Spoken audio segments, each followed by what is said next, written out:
So I kind of had this overarching sales theme. So we kind of touched on the power of words, power of tonality.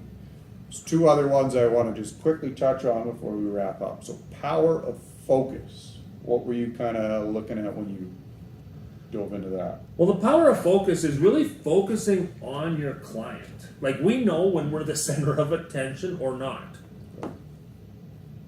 Like, you know, I pick up a phone and right away the focus is broken and people are like, what's wrong with that guy? Where is he? Like, if we don't have and show a level of focus, Okay.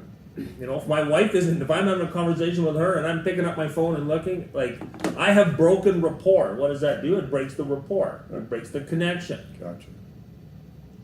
So it's engaging with our client. It's engaging with our customer. It's making them understand where we're at. So that's where even, you know, doing some of your homework ahead of time, like you talked about, you know, knowing a little bit what industry they're in, maybe, you know, some of the history, what they're doing coming in there. And it's kind of showing them, you know what, I'm giving you my 100% focus right now. I want to help you solve the problem. That establishes a greater level of rapport and trust, which is going to move us further down the line. You know, when we're listening, we're actually listening. You know, we're not just thinking about something else. You know, we're not, you know, on the Zoom meeting and you know, on the computer and doing something separate.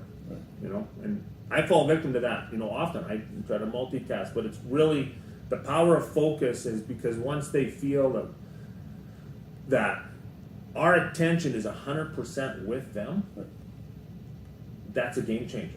Because there's places where I have chosen not to do business because it's like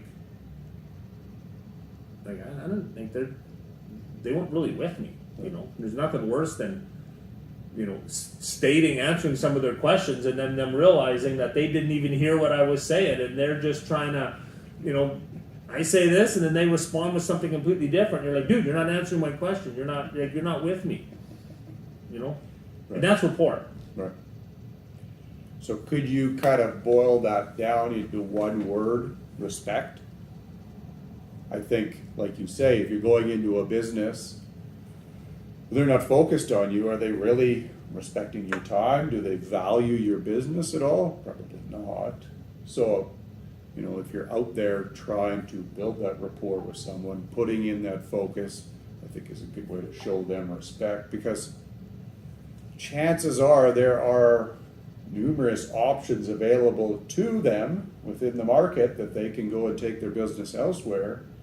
And I don't know, for me, for sure, that would be a big thing. I mean, if you're not going to respect my time, you're not going to be focused on helping me solve my problem, I'm more than happy to go somewhere else.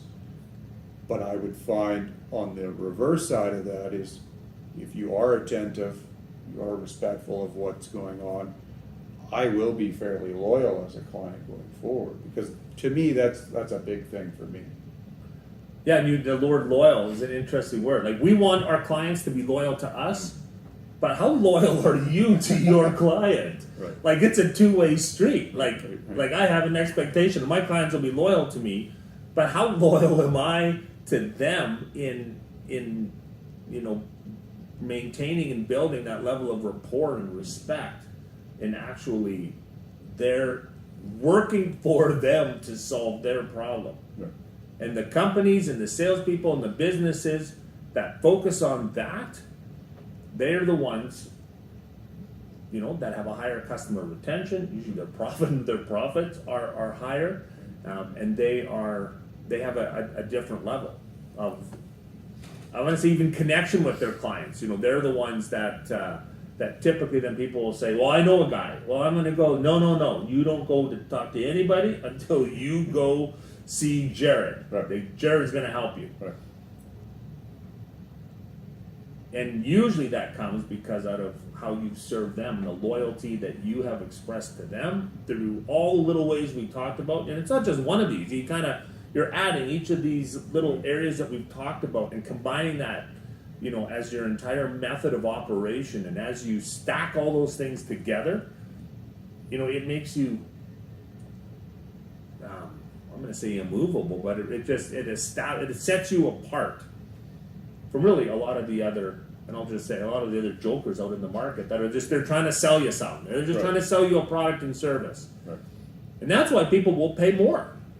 You know, you don't have to be just bargaining on price because you've got value.